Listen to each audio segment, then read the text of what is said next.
반갑습니다. 네, 시즌 2를 시작하게 됐습니다. 여러분 그 시즌 2를 제가 시작하면서 마이크를 조금만 볼륨을 올려주실래요? 잘 들리세요? 좀 작죠? 네, 볼륨을 조금만 올려주세요. 네, 저도 좀 작은 것 같아요, 제가. 원래 지난주에 시즌 2를 사실 시작했어야 했는데 그 코비드 걸렸습니다. 그래가지고 집에서 텔레비전으로 여러분 찬양하는 것, 기도하는 것 다 같이 동참했었어요. 그런데 마음에 이런 마음이 더 간절하게 생겼습니다. 하나님, 이번 시즌 2를 통해서 주님께서 여러분 그걸 믿으세요? 하나님이 이 역사의 주관자이신 걸 믿으십니까? 하나님이 이 세상을 그분의 지혜로 만드셨습니다. 그 지혜가 어떤 것인지를 저희들이 부족해서 다 못 깨닫는 것들이 참 많은 것 같다 하는 생각을 해보게 됩니다. 시간이 지나가면 지나갈수록 하나님의 지혜와 지식의 부요함이 큰데 우리가 미련하고 아둔하여서 그 하나님의 것을 잘 알지 못하는 것이겠죠. 그런 마음이 생겼어요. 하나님, 비록 여전히 우리의 지혜는 부족하겠지만 그래도 하나님의 그 지혜와 지식이 얼마나 풍성한 것인지 이 시즌2 집회를 통해서 하나님 우리가 그 진리 안으로 들어갈 수 있게 하시기를 소망합니다. 그런 마음으로 저는 수상기 앞에서 기도했습니다. 여러분 그 드라마를 재밌게 보시는 방법에 대해서 알고 계신가요? 넷플릭스 이런 거 보면 꼭 이런 분들이 있어요. 그러니까 드라마가 재밌다라는 소문을 듣고 앞에 몇 편은 몰아보기로 보고 뒤에 가서 픽업해가지고 실시간으로 따라가는 분들 혹시 그런 경험 해보셨어요? 저는 그런 방식의 드라마 보기를 권장하지 않습니다. 드라마를 정말 재밌게 보시려면요 꼭 1편을 보셔야 돼요. 왠지 아세요? 플롯이 좋은 드라마일수록 1편에 사실은 앞으로 다 그려질, 펼쳐질 모든 내용들이 그 안에 복선으로 사실 들어가 있는 경우가 참 많아요. 제가 지금 이 이야기를 왜 할까요?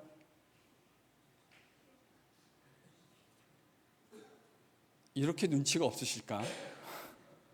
오늘 시즌2의 첫 번째인데요. 저는 그래서 드라마도 1편이 중요하고 시즌2의 첫 번째, 사실 지난번에 보니까 센스 있게 시즌2의 에피소드 지로로 하셨더라고요. 저 이런 거 너무 마음에 들어요. 제 마음을 너무 잘 읽으신 것 같아요. 오늘의 에피소드 1이에요. 이제 이거를 잘 이해하시고 오늘 제가 이제 인트로 강의를 할 텐데요. 우리 이렇게 한번 해볼까요? 주일날 하나님 말씀을 듣고 그것이 세밀하게 우리의 마음을 변화시키고 주장하시는 그런 역사들이 일어나기를 기도하며 소망합니다.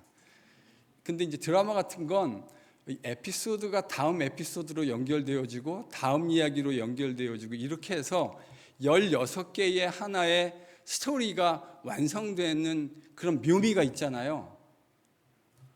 이게 이렇게 어려운 이야기일까요? 이런 일들이 오늘 저희들의 이 성경 공부 시간에 시즌2의 띠은 성경 공부예요.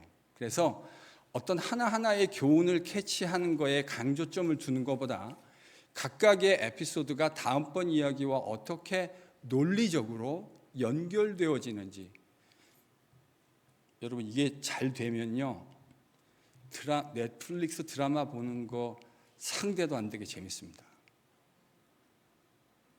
이렇게 믿음이 없으실까?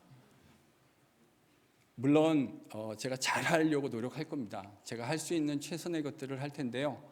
하나님의 말씀이 정말 꿀송이처럼 달다라고 고백했던 시편 기자와 다윗의 이야기가 여러분들에게 또 저에게 이루어질 수 있기를 소망해 봅니다. 네. 그런 마음으로 에피소드 연결해서 같이 해볼 수 있기를 소망해 봅니다. 이번 이제 찬양 집회 시즌 2의 클래스를 통해서 우리가 직간접적으로 다루어지고 또 얻을 수 있는 유익들이 어떤 것들이 있는가를 먼저 여러분하고 좀 이야기해 보고 본격적으로 이야기를 좀 시작해 보려고 하는데요.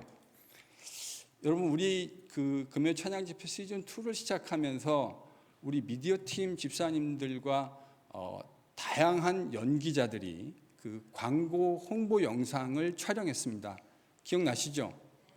여기에 배우들도 지금 계시잖아요. 제가 눈에 띄는 배우들이 계신데 그 순박한 연기를 우리 장로님들의 연기에 제가 깜짝 놀랐습니다. 우리 청년들의 연기에 특별히 우리 어디 있나요? 정현재 군. 그 시크한 연기에 제가 능청스러움에 깜짝 놀랐어요.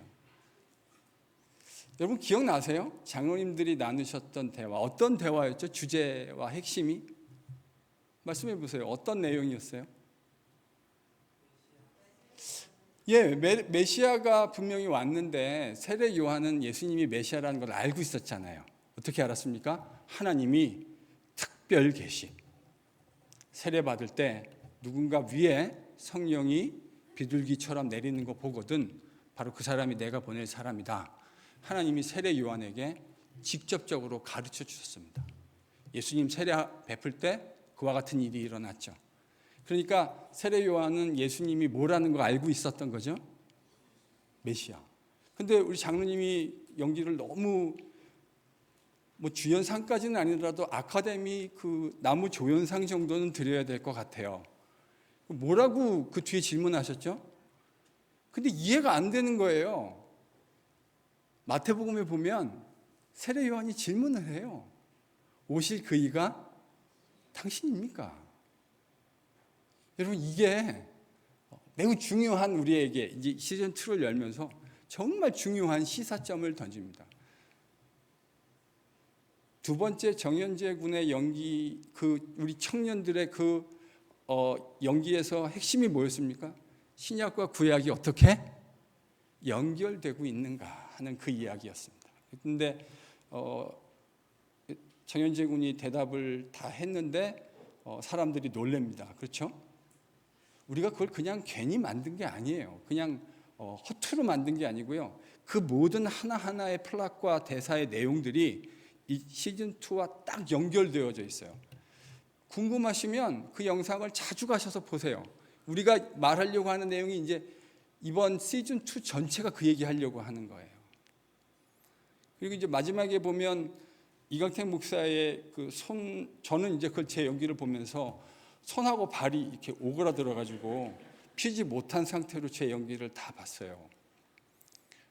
근데 우리 여자 집사님 두 분이 나오셔서 연기하시는 거에 보면 구약과 신약이 어떤 연관성이 있느냐, 왜 구약 이야기를 우리가 오늘날 읽어야 되느냐, 이제 이런 이야기를 꺼내시잖아요.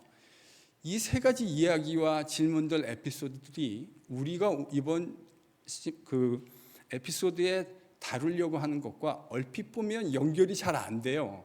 그 모든 내용들이 어떻게 연결이 될까? 이번 에피소드가 끝날 때요, 제가 땡스기빙 전후로 해서 이제 이게 끝나게 될 텐데 그때 되면 여러분이 아하 이렇게 하게 되실 줄로 믿습니다. 그렇게 하게 되실 거예요.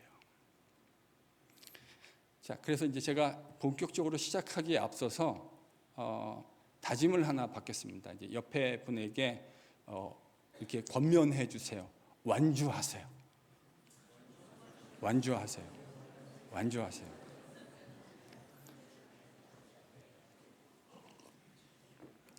중간에 막 빼고 안 놓고 이러기 있기 없기요? 없기. 우리 이천희 장로님 그러셨잖아요. 아, 이거 한 주도 빠지면 안 되겠구나. 하하하. 그 마지막 연기 한 주도 빠지면 안 되겠구나. 우리 기장로님한테 그러셨잖아요. 완주하실 수 있기를 바랍니다. 여러분이 뭘 얻으실 수 있을까? 이 강의를 통해서 첫 번째는요, 교회 오래 다녔는데 성경이 어떤 이야기를 하고 있는가를 내 말로 이야기하는 것이 참 쉽지 않습니다. 근데 이 강의를 여러분이 빠지지 않고 잘 들으시면 성경이 이런 이야기를 하고 있는 것이었구나 하는 큰 그림을 그릴 수 있는 혜택을 얻게 될 것이라 생각합니다. 또 아까 그 장로님 연기에 보면 메시아이신 예수님을 알고 있었던 세례 요한. 근데 somehow 예수님이 정말 메시아인가에 대해서 그가 의구심을 품게 되잖아요. 이 이야기들 저희들이 이제 본문 이야기를 하면서 이 이야기가 그 unfold 되는 과정 속에서 그게 왜 그렇게 됐는지 이해하실 수 있게 될 겁니다. 세례 요한이 그래서 그러니까 여러분 세례 요한이 예수님이 메시아라는 걸 몰랐다고 생각할 수 있을까요? 어떻게 생각하세요? 모를 수는 없죠. 하나님이 분명히 말씀해 주셨으니까. 그러니까 그의 그 퀘스천은 예수님이 메시아가 아니라는 거에 대한 퀘스천이라기보다는 무슨 이유에선가 예수님이 메시아인 걸 알기는 아는데 예수님이 메시아인 것과 현실 사이에 디스턴스가 있는 거예요. 이렇게 이해하시면 좋을 것 같아요. 그게 뭐냐? 첫 시간에 그걸 말해주지 않죠. 그거는 우리가 이제 마지막에 가서 언폴드하고 이야기할 건데 그걸 얘기하면 재미없어요. 신약의 이야기, 신약 백성인 우리에게 구약은 왜 읽어야 하는가, 무슨 연관성이 있는가라는 매우 중요한 질문들도 우리가 가질 수 있게 될 겁니다. 그 부분에 대한 이야기도 마지막에 가면 다루게 될 겁니다. 이런 분들도 계실 수 있죠. 여러분 가운데 혹 기독교와 유대교와 이슬람이라고 하는 세 개의 아주 중요한 중요 종교들이 있잖아요. 기독교, 이슬람, 유대교. 근데 이 양자 사이 이 세 개의 다른 종교들이 사실은 같은 기원을 가지고 있어요. 근데 그 다이버징하게 되는 나뉘어지게 되는 포인트들이 있게 되거든요. 그런 부분에 대해서도 이 강의를 잘 듣게 되면 언제요? 땡스기빙 쯤에 그래서 이렇게 나눠지게 됐구나 하는 것도 이해하실 수 있게 될 겁니다. 오늘날에 유대인들이 참 많은데 유대인들은 하나님의 언약 백성들인데 그들이 왜 여전히 메시아를 기다리고 있는가에 대한 매우 실제적인 질문들도 우리가 해답을 가지게 될 수 있을 것이라고 생각합니다. 자, 이제 출발하려고 합니다. 준비되셨어요? 됐어요? 예. 시작합니다. 여러분, 이야기는 참 중요합니다. 스토리. 제가 여러분에게 오늘은 좀 스토리텔링을 해보려고 합니다. 사실은 제가 맨날 하는 게 스토리텔링이긴 한데 새로운 마음으로 시즌2로 시작하면서 스토리텔링을 한번 해보려고 해요. 단군 신화 아시죠? 목사님 성경을 강의하겠다면서 왜 갑자기 단군 신화를 얘기하는가? 여러분 단군 신화에 동물이 두 마리가 등장합니다. 하나는 뭐죠? 호랑이 그리고 곰. 이 둘은 소원이 있었습니다. 어떤 소원이 있었습니까? 사람이 되고 싶었어요. 그래서 제안을 받게 됩니다. 사람 될 수 있는 방법. 100일 동안 쑥하고 만두를 먹으면 사람이 된다. 근데 성질 급한 호랑이 기다리지 못하고 뛰쳐나갔습니다.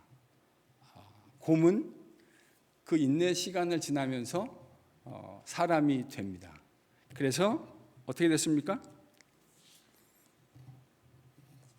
환웅과 곰이 사람이 된 사람이 웅녀잖아요. 그래서 둘이 결혼을 해서 자녀를 갖게 되는데 그 사람이 단군 왕검 이렇게 돼 있죠. 그래서 그가 고조선이라고 하는 나라의 첫 번째 통치자가 되어지는 이야기. 여러분 이게 단군 신화 아닙니까? 여러분 이건 이야기입니다. 이야기에는 그 목적이 있어요. 그럼 제가 한번 질문해 볼까요? 단군 신화가 말하려는 그 이야기의 목적은 뭘까요? 하고 싶은 메시지. 뭐 이렇게 너무 심오하게 쳐다보지 마세요. 저도 답을 몰라요. 한번 생각해 본 거예요. 중요한 포인트가 있어서 생각해 봤는데요. 여러분, 이 단군 신화는 분명한 메시지를 가지고 있어요. 스토리는 메시지를 가지고 있는 거예요. 무슨 메시지를 말하고 싶을까요? 이 건국신화잖아요. 고조선의 건국신화인데 이 이야기가 담고자 하는, 전하고자 하는 메시지가 뭡니까?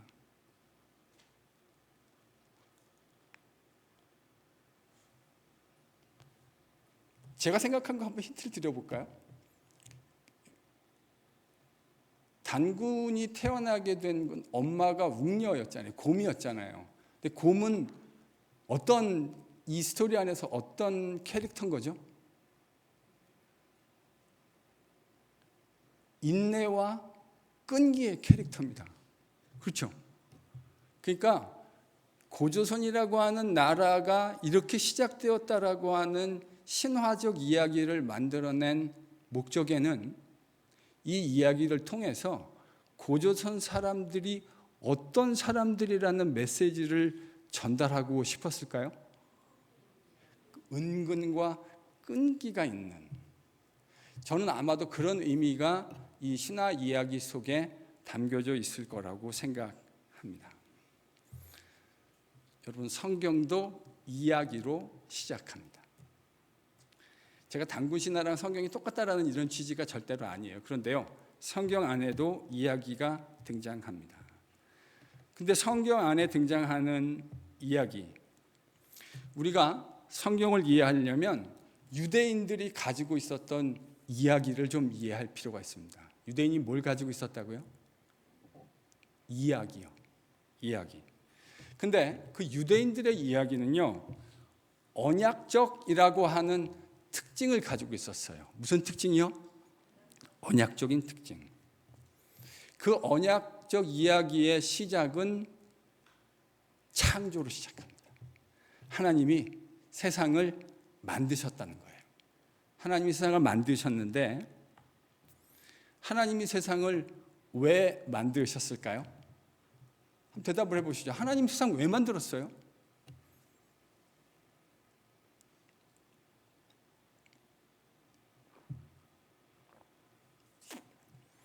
여러분, 만들었다는 건 목적이 있을 거 아니에요.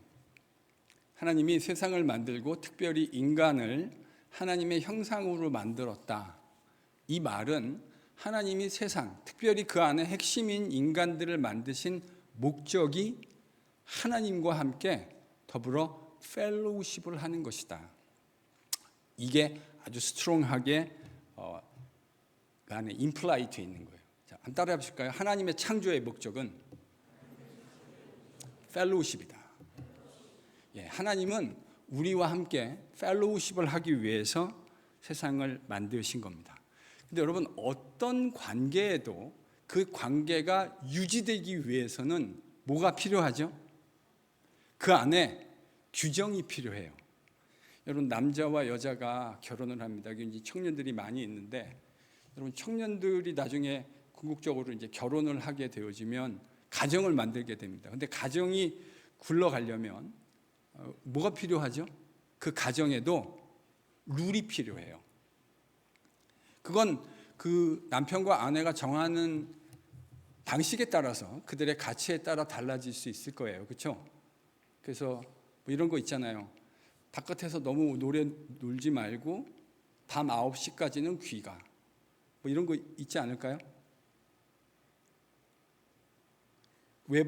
친구랑 놀 수는 있는데 외박은 안 돼. 뭐 이런 거 있잖아요. 그러니까 규정이라는 것이 필요한 이유는 그 관계가 건강한 방식으로 지속되기 위해서 필요한 것이죠. 어떤 관계에도 룰이 없는 관계는 없어요. 모든 관계는 룰을 기반으로 해서 유지될 수 있는 거예요. 하나님이 그렇게 세상을 만드시고 룰을 만드신 겁니다. 근데요, 그 룰이 뭐였죠? 복잡한 룰이 아니었어요. 에덴에 하나님이 그 관계를 펠로우십을 유지하시기 위해서 먹고 살아야 될 사람들에게 먹을 수 있는 모든 과실들을 다 허락해 주셨는데 단 하나, 청년들이 이런 질문 진짜 많이 해요. 하나님 고약한 분이라고. 그걸 괜히 만들어 놔가지고 먹고 싶게. 여러분 특히 그렇잖아요. 먹지 마 그러면 먹지 말라는 말을 듣는 순간부터 그게 더 관심이 가잖아요. 왜 먹지 말라 그러지? 근데요, 그래서 중세에 이 에덴의 그림을 그려놓은 거 보면 어떻게 그려놨냐면 에덴이라는 허 벌판 위에 나무 한 그루가 딱 있는데요, 그게 선악과가 딱 있는 나무가 그려져 있어요. 전 이건 완전히 미스리딩 하는 것이라고 생각해요. 성경은 실제로 그렇게 묘사하고 있지 않아요. 에덴에 수도 없는 곳에 먹을 수 있는 실과들이 천지에 깔려 있었어요. 맞죠? 그리고 딱 하나 동산 중앙에 하나님이 금하신 나무가 있었던 거예요. 여러분, 이 규정이 왜 필요하냐면 이것을 깨는 순간 하나님과 함께 교제하는 인간과 하나님 사이의 릴레이션십이 망가지는 것을 의미해요. 그래서 하나님은 그 관계를 유지시키기 위해서 규정을 딱 하나 다루셨어요. 다 먹어도 돼. 네가 먹고 싶은 거 다 먹어. 근데 그것만 먹지 마. 창세기 3장은 그 관계가 아담과 하와가 선과 악을 알게 하는 나무의 열매를 따는 그 불순종의 행위를 통해서 그 관계가 망가졌다라는 사실을 우리에게 이야기합니다. 여러분, 관계가 망가지면 부부도 같이 살 수 있어요, 없어요? 같이 못 사는 거예요. 서로 정한 룰이 있는데 우리가 서로 정한 그 룰을 누군가 깨게 되어지면 그 관계는 그렇게 깨어지는 거예요. 그래서 그 깨어짐에 하나님과 관계가 깨어졌다고 하는 징표로서, 상징과 실제적인 의미로서 에덴으로부터 쫓겨나는 거죠. 왜요? 관계가 망가졌으니까. 그래서 창세기 4장에 등장하는 첫 번째, 하나님과 관계가 망가져서 그 관계로부터, 원래는 창조가 펠로십을 위해서 된 것인데 하나님이 그들을 그 관계 안에서 내쫓아내셨죠. 그 내쫓아내게 된, 그러니까 하나님과 인간 사이의 관계가 깨어진 것의 첫 번째 아웃컴이 뭔지 아세요? 에덴과 쫓겨난 후에 창세기 4장에서 일어나는 첫 번째 일, 뭘까요? 가인과 아벨 사건입니다. 여러분, 하나님과 관계가 깨어진 사람은 반드시 사람들과의 관계 속에서 그 깨어짐을 드러내게 되어 있습니다.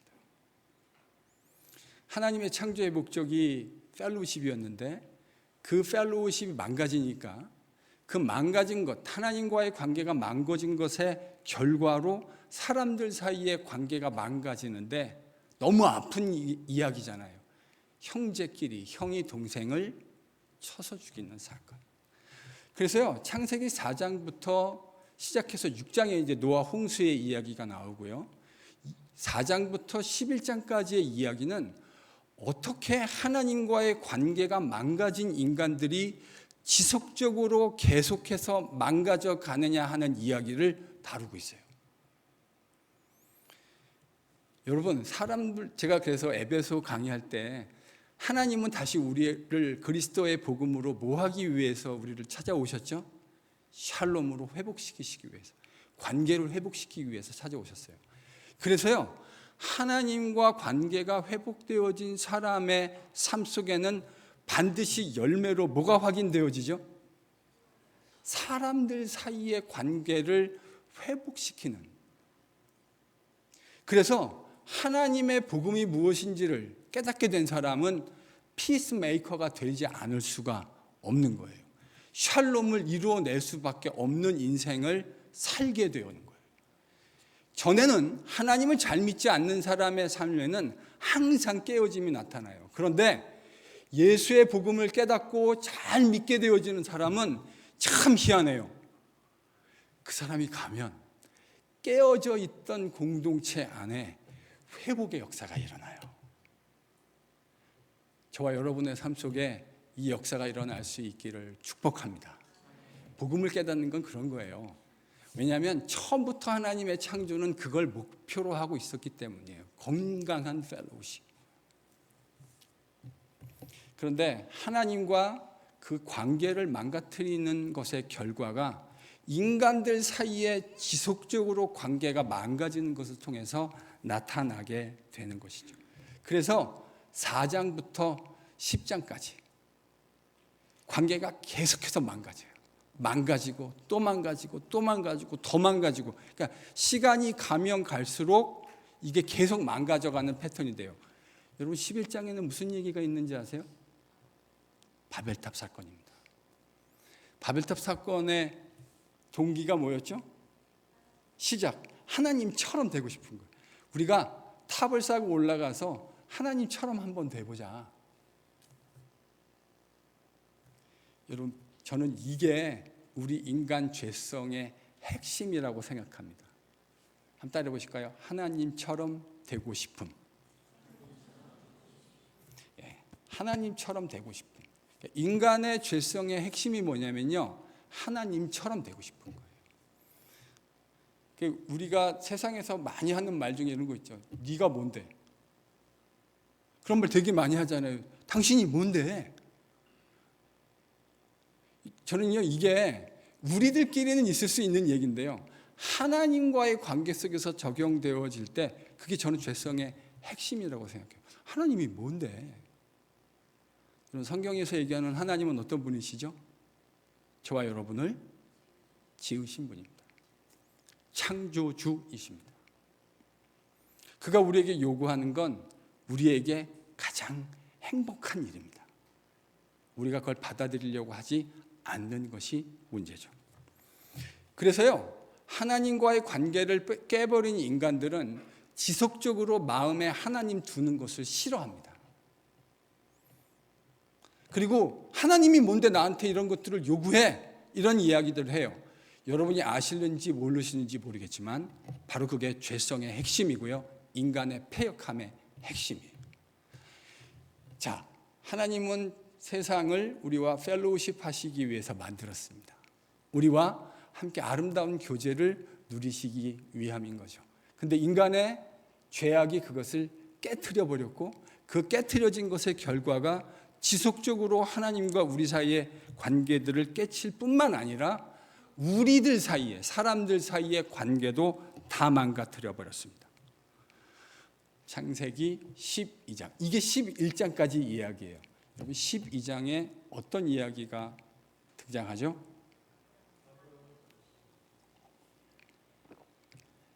아브라함 이야기가 등장합니다. 제가 여러분, 저희 교회에 오늘이 이강택 목사 세인트루이스 입성 1주기가 되는 날입니다.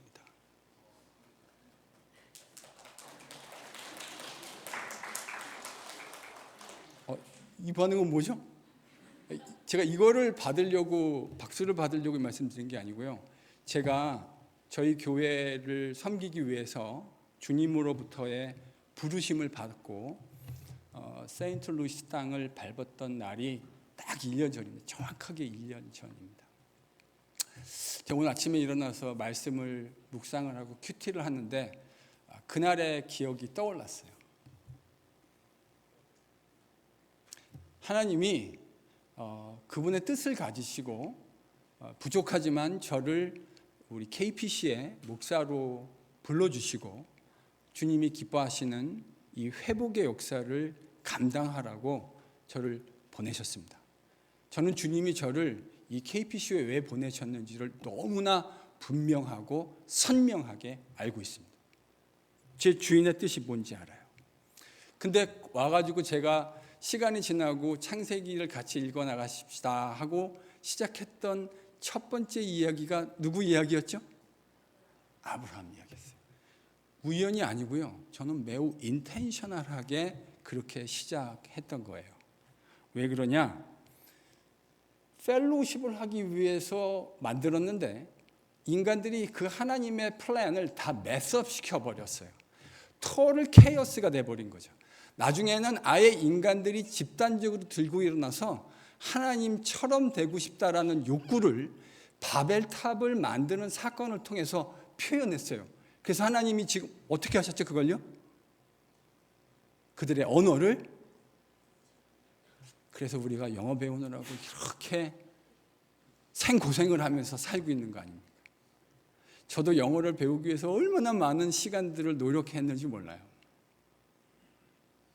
그 시작이 창세기 11장으로부터 시작되어진 거예요. 근데 하나님이 아브라함이라는 사람을 12장에서 부르십니다. 하나님이 왜 아브라함 이야기를 부르셨을까? 그러니까 여러분 지금 1장부터 2장에 있는 창조의 이야기, 3장의 인간의 타락의 이야기, 타락의 결과로 하나님께 쫓겨나는 3장 후반부의 이야기, 쫓겨난 이후에 하나님과의 관계가 깨어진 인간들이 어떻게 지속적으로 그 관계를 인간들 사이에서 깨면서 망가지고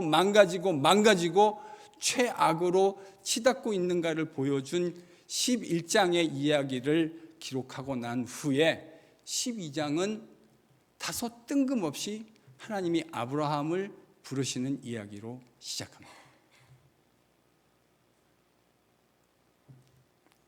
그래서 저는 이 구조를 이해하고 난 다음에 하나님이 아브라함을 부르시는 목적이 어떤 것인지 선명하게 깨닫게 되었어요.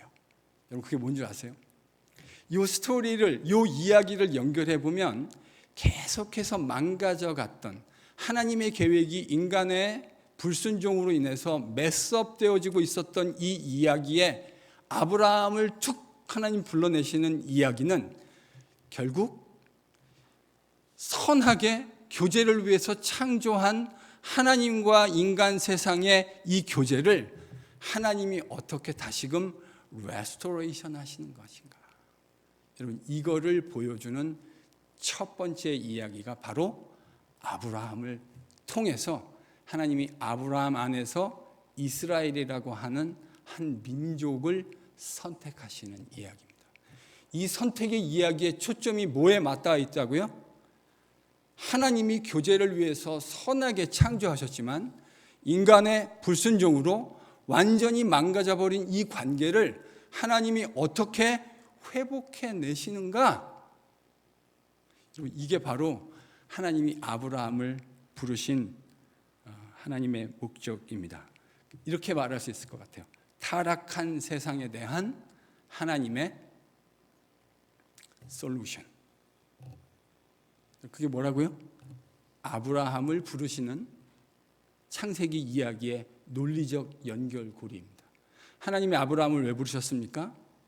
타락해버린 세상을 다시 하나님이 원하시는 친밀한 교제의 관계 안으로 우리를 부르시기 위해서 하나님이 택하신 첫 번째 조치, 누구를 부르신 거죠? 아브라함을 부르신 겁니다. 그리고 그 아브라함 안에서 이스라엘이라고 하는 민족을 선택하신 겁니다. 그러면 하나님께서 이 이스라엘을 선택하셔서 이루어 가시려고 하는 그 일들, 그 목적을 성경이 무엇이라고 규정해 주고 있는가? 참 중요한 질문이잖아요. 그렇죠? 제 이야기가 맞다면 하나님이 아브라함 안에서 이스라엘을 부르시는 그 목적이 제가 설명한 대로 성경의 어디에선가는 나와야 되는 거죠. 그렇죠? 대답을 좀 해주세요. 대답 안 하시면 그냥 처음부터 다시 하는 수가 있어요.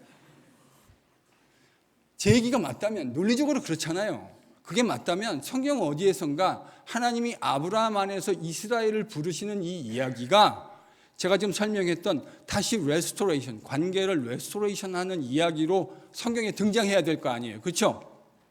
궁금하세요? 오늘은 여기까지. 다음 주에 그 이야기, 하나님이 왜 아브라함 안에서 이스라엘을 부르셨는가, 그 이야기를 성경이 어떻게 아주 제가 이야기했던 대로 멋지게 이야기해 주고 있는가 하는 이야기는 따라하십시오. 다음 주에 To be continued. 이렇게 이끌어 갈 거예요, 제가. 그래서 왜 드라마도 그렇잖아요. 이렇게 재밌어지려고 할 때 그 아라비안 나이트 천일을 견뎌야 되니까 네, 이 시점에서 이제 다음 주에 하나님이 그렇게 이스라엘을 부르셨는가, 아브라함의 패밀리를 그렇게 부르셨는가 하는 이야기를 성경이 어떻게 구체적으로 묘사해주고 있는가 하는 이야기부터 다시 픽업해서 이야기를 진행하겠습니다.